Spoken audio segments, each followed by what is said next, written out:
여러분 안녕하십니까? 반갑습니다. 행복발전소 동서울실버대학의 김계수 학장입니다. 오늘 우리는 또 이렇게 잠시 마음의 이야기 나눌 텐데요. 제목을 눈이 보배, 눈이 천냥 그런 이야기 하잖아요. 눈이 굉장히 중요한데 눈 이야기 잠시 나누면서 우리 마음의 세계 더듬어 볼까 합니다. 이 사람들 눈이 좋은 사람들은 9.0까지 간다고 합니다. 이게 독수리 눈 정도 되는 시력인데요. 도대체 어떻게 하면 그렇게 높은 시력을 가질 수 있는지 그런 것도 좀 알아보고, 또 우리 눈이 이렇게 보는 게 다 맞는 게 아니라는군요. 착각을 한답니다. 착시 현상이 있다고 하는데 그런 것도 알아보고, 또 눈이 있지만 빛이 없으면 보지를 못합니다. 그 빛이 어떤 역할을 하는지 이런 부분에 대해서 우리가 좀 생각을 해보도록 하겠습니다. 제가 잘 아는 그 양순철 원장님이라고, 이분이 유튜브에서 그런 말씀을 하시더라고요. 그 시력을 좀 좋게 하는 방법은 너무 이렇게 전자 매체에서 나오는 그런 전자파를 쏘이지 마라. 그리고 장시간 그런데 이렇게 눈을 쳐다보고 그러면 눈이 나빠진다. 이런 이야기 하셨고, 또 마지막으로는 외부 세계에 좀 관심을 가져라. 물론 그 전자파가 많은 실내 공간에서 벗어나라는 이야기도 있지만 좀 멀리 볼 수 있는 공간으로 나가라. 또 생각을 좀 이렇게 넓게 할 수 있는 그런 마음의 자세를 갖는 것이 중요하다. 그런 부분으로 말씀하시지 않았나 싶거든요.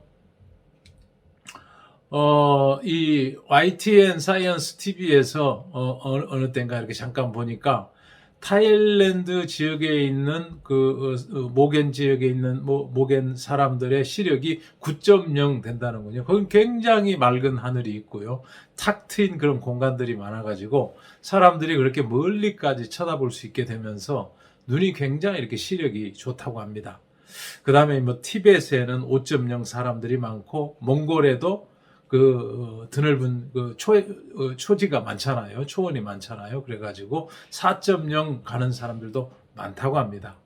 근데 보통 우리 사람들이 1.0에서 1.5 사이 눈 시력을 가진 사람들이 많습니다. 저는 지금 안경을 쓰고 가까스로 1.0을 확보해 가고 있고, 눈에 대해서 좀 이렇게 조심하고 있는 그런 나이도 되고 또 몸도 되고 그런 것 같습니다. 이 눈이 참 보배인데요. 이게 진짜 한 1km 정도 떨어진 데서 촛불을 1000분의 1 정도 되는 밝기의 그 촛불을 볼 수 있는 게 보통 우리가 가진 시력이라고 합니다. 굉장히 좋죠. 9.0 정도 가진 사람들은 한 12km 전방에서 적인지 아군인지 구분을 해낼 수가 있다고 합니다. 엄청난 눈이죠. 네. 좀 이렇게 부럽기도 하고, 또 아이고 징그러운 거 다 안 보고 사니까 좋다 그러실지도 모르겠습니다. 하여간 시력에 그런 9.0까지 있다는 얘기는 우리한테 좀 이렇게 지식으로 이렇게 좀 놀라운 소식이기도 합니다. 이게 눈이 카메라하고 똑같아 가지고, 눈이 보는 그 어떤 통로나 어떤 이렇게 관계 절차가 카메라 렌즈, 그다음에 카메라 필름 이런 거하고 같다는 거예요. 조리개가 있는 것처럼 눈에도 이렇게 조리 수정체가 있고, 또 홍채가 있어서 홍채가 조리개 역할을 한다고 하네요. 그래가지고 이제 망막에 필름처럼 영상이 생기는데, 그걸 보는 게 아니고 그 망막에 생긴 영상이 전자 신호를 만들어서 실제로는 눈이 보는 게 아니고 뇌가 본다고 합니다. 그래서 뇌의 역할이 가미되다 보니까 착시 현상이 일어나지 않을까, 이제 그런 생각을 좀 해봤어요. 여기 지금 그림이 있는데 여러분, 어느 쪽이 좀 빨간 원이 커 보입니까? 예, 당연히 여러분 보시는 측에서 왼쪽이 좀 이렇게 빨간 원이 커 보이죠. 왜냐하면 주변에 큰 걸로 쌓여 있는 데는 상대적으로 적어 보이고, 작은 까만 점들로 쌓여 있는 데는 굉장히 커 보인다는 것입니다. 근데 실제로 딱 이렇게 다 치워놓고 보면 똑같은 크기라는 거죠. 예. 또 다른 예를 하나 들어볼까요? 예. 뭐 이렇게 이 사막에 가면은 이렇게 여러분 신기루라는 게 있죠. 이제 목이 너무 마르고 물이 먹고 싶으면 이제 뇌에서 보기 때문에 그런 신호들을 이렇게 같이 넣어주는 모양이에요. 너무 이렇게 간절해지고 먹고 싶으면은 물을 그려내는 역할을 이렇게 뇌가 하는 것 같아요. 눈에는 사실 보이지 않지만, 그래가지고 우리 눈이 보는 것처럼 착각을 일으켜가지고 신기루 현상이 일어나가지고 사람들을 당혹스럽게 하는 그런 일들이 벌어진다고 합니다. 그래서 정말 그 신기루냐 실상이냐 이렇게 비교해 보면 너무 차이가 나고 실망스럽죠. 죽을 힘을 다해서 갔는데 이제 그냥 사막으로 있는 거죠. 그래 그냥 엉뚱한 데로 갔다가 길을 잃어버리고 또 사막 한가운데서 죽기도 하고 그런다고 합니다. 네, 우리 이제 마음의 세계를 잘 다룬 여러 이렇게 책들이 있지만 또 성경만큼 마음의 세계를 잘 다룬 것이 없어요. 우리가 이제 어떤 사물을 보려고 할 때 눈이 있고 뇌가 있으면 그럼 보겠구나. 그렇지만 그러나 외부에 빛이 없으면 우리가 볼 수가 없습니다. 빛이 있어야 그 사물을 볼 수 있는 눈이 역할을 하고 그 상을 그려내고 잡을 수 있는 뇌가 역할을 해서 우리가 보는 기능을 발휘할 수 있다는 거죠. 성경에 보니까 말씀이 하나님이다 그렇게 돼 있고 그 말씀이 육신이 되신 분 예수님인데 그분이 우리를 지으신 분이고 그분이 우리의 생명이기 때문에 그분을 빛으로 묘사해 놨습니다. 그러면 우리가 실제로 봐야 되는 것들, 나에 대해서 잘 모르는 것들을 예수님을 통해서 보면, 그 빛을 통해서 보면 보이겠구나. 이렇게 우리가 지금까지 이야기를 좀 정리해 볼 수 있겠다 싶은 거예요. 그렇겠죠. 사물을 구분하고 보는 데는 반드시 빛이 있어야 되는구나. 그러나 이렇게 뇌가 보는 기능을 주관하고 있다고 볼 때 뇌에서 사고작용을 하고 생각을 하고 그러기 때문에 뇌에서 보는 세계가 또 따로 존재할 수가 있는데 그건 우리가 잘 보지 못하는 경우가 많다는 거죠. 착시 현상을 일으키는 것처럼 우리가 실상이 아닌 것을 실상으로 볼 수가 있고 허상을 실상으로 여길 수도 있겠다. 그럼 실상을 정확히 볼 수 있는 기능은 빛이 있어야 되는데 그 빛이 누구냐? 우리를 지으신 창조주 예수 그리스도라. 이렇게 성경은 이야기하고 있다는 것입니다. 그래서 이 빛에 대해서 그 안에 생명이 있었으니 이 생명은 사람들의 빛이라. 빛이 어둠에 빛이 돼 어둠이 깨닫지 못하더라. 그래서 진짜 이렇게 예수님이 이 땅에 오셨지만 많은 사람들이 깨닫지 못하고 알아보지 못하고 예수를 십자가에 못을 박았지요. 그런 일이 있었습니다. 그래, 이제 성경에 보면은 예수님이 이 빛과 관련해서 보는 기능과 관련해서 중요한 그 어떤 기적을 하나 베푸시는데 날 때부터 소경된 자의 눈을 띄워줍니다. 눈을 어떻게 띄우느냐? 이제 그 절차가 좀 있어요. 절차가 있는데 날 때부터 소경된 자를 딱 예수님이 보셨는데 제자들이 묻는 거예요. 아이고 저주스러운 사람. 도대체 누가 잘못했습니까? 부모 죄입니까? 자기 죄입니까? 누가 잘못을 했기에 저렇게 저주스러운 모양으로 날 때부터 소경된 모습으로 났습니까? 했을 때 우리들의 비치고 정확한 실체를 볼 수 있도록 하신 예수님은 뭐라고 말씀하셨냐면 내가 이렇게 날 때부터 소경된 자를 둔 것은 그 부모나 내가 잘못한 것이 아니라 죄를 지은 것이 아니라 하나님이 하시고자 하는 일을 나타내려고 그렇게 두었다. 그렇게 하시면서 주변에 있는 먼지들을 모아가지고 침을 뱉어가지고 이겨서 말이죠. 그 눈에 붙여주는 거예요. 눈에 붙여주고 가서 실로암 못에 가서 씻으라 했을 때 그 사람이 평생 동안 들어보지 못한 이야기였죠. 다 주변 사람들이 수군거리는 이야기를 들을 수가 있었어요.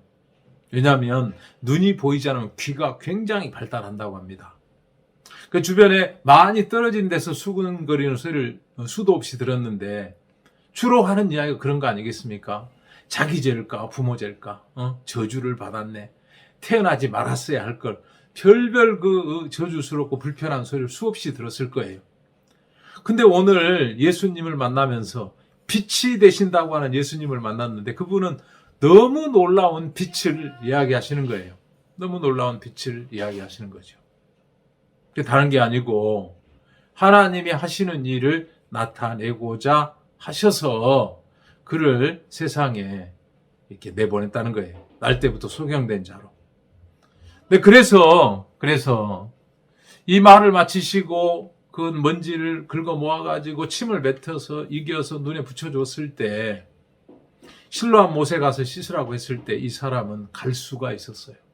눈이 불편하고 길이 멀고 길에 장애물도 있고 사람들도 비아냥도 있고 여러 가지 그 고난을 넘으면서 그 실로암 못에 가서 씻었을 때 눈이 보였다는 거예요. 굉장히 어떤 상징적인 의미가 많이 들어있는 이야기입니다. 네, 이것은 우리가 날 때부터 소경된 자를 하나님이 이렇게 보게 하는 것을 알게 하시려고 예수 그리스도가 하나님의 아들로서 이 땅에 오셔가지고 우리들의 눈을 열어준다는 거죠. 마음의 눈을 열어주려고 오셨다는 것을 상징한다는 것입니다. 물론 그 사람이 오랫동안 날 때부터 소경돼가지고 어려운 삶을 살았죠. 그렇지만 그 사람에게 그 눈을 열어주는 놀라운 일을 통해서 새로운 세계를 만나게 한 것처럼 진짜 목표는 눈을 뻔히 뜨고 잘 보고 있다고 하는 우리들에게 마음의 이야기를 해주고 싶었다는 거예요. 그걸 우리가 다음 성경에서 9절에서 볼 수가 있습니다. 예수께서 가라사대 내가 심판하러 이 세상에 왔으니 보지 못하는 자들은 보게 하고 보는 자들은 소경되게 하려 함이라 하니 바리새인 중에 예수와 함께 있던 자들이 이 말씀을 듣고 가로되 우리도 소경인가? 예수께서 가라사대 너희가 소경되었다면 죄가 없으려니와 본다고 하니 너희 죄가 그저 있느니라. 이런 말씀을 하시는 거예요. 너무 놀라운 거죠. 잘 따져보니까 이 예수님 말씀을 따져보니까 본다고 하는 우리들이 소경이고 못 본다고 하는 사람은 눈은 열어주어가지고 보게 했다는 거예요. 못 본다고 하면 내가 눈을 열어줄 수 있어. 너희들 본다? 난 소경 아니다. 그러고 있느냐? 그러면 너희들 죄가 그대로 있다는 거죠. 우리는 죄를 보지 못하는구나. 정확한 죄의 실체를 못 보는구나. 죄가 우리를 영원한 멸망의 세계, 지옥으로 끌고 가는 것을 우린 전혀 느끼지 못하고 있구나. 그런 부분에서 우리가 소경이구나. 또 예수님이 그 죄를 없이 하려고 왔지만 예수님을 전혀 알아보지 못하는구나. 예수님은 우리 죄를 위하여 십자가에 달리시고 우리의 모든 죄를 치우시는 일을 하는데 그것을 이렇게 빤히 듣고 보고 역사 속에서 확인하지만 내 죄를 다 예수님이 처리했다고 하는 그 놀라운 사실을 보지 못하는 소경이라는 거예요. 그래서 예수님이 사람들이 본다고 하니까 너 소경이다. 나 소경이라 그러면 너희들 눈을 열어가지고 너희들 죄가 다 없어지는 걸 보게 했을 것이고 그러면 너희 죄가 없어졌을 텐데 너희들이 본다고 하니까 너희 죄가 그대로 있다. 그렇게 이야기하시는 거예요. 이건 우리들한테 하는 이야기거든요. 여러분 혹시 마음에 죄가 있습니까? 있다고 확실하게 믿고 그렇게 알고 있다면 예수님 보실 때 우리는 소경이라는 거예요. 소경. 본다고 하니 너희 죄가 그저 있느니라.